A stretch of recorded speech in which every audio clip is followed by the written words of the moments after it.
7:06 po ng umaga, magandang umaga po sa lahat. Ito po yung flowing.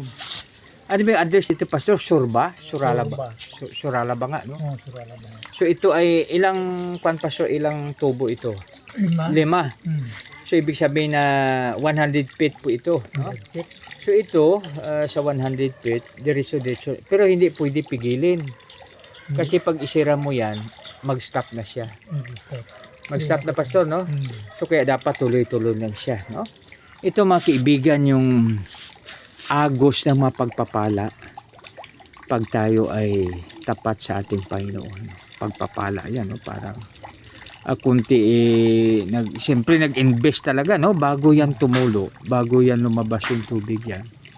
Nagastos muna si Pastor ng magkano isang tubo, Pastor? Nung halimbawa palagay natin may 200.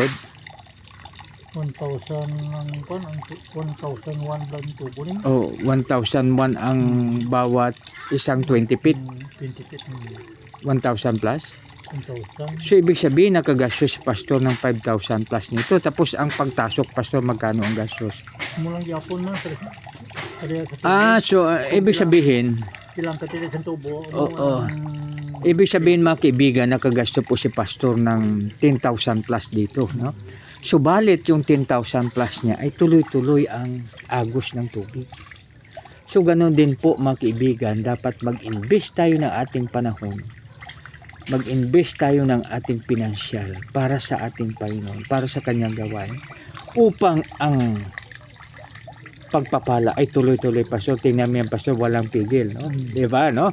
Tag-init man, walang pigil. Kaya mga kaibigan, tayo ay sama-sama, i-remind natin ang bawat isa na tayo ay maglaan ng ating panahon at ibigay natin sa ating Panginoon ang dapat para sa kanyang gawain.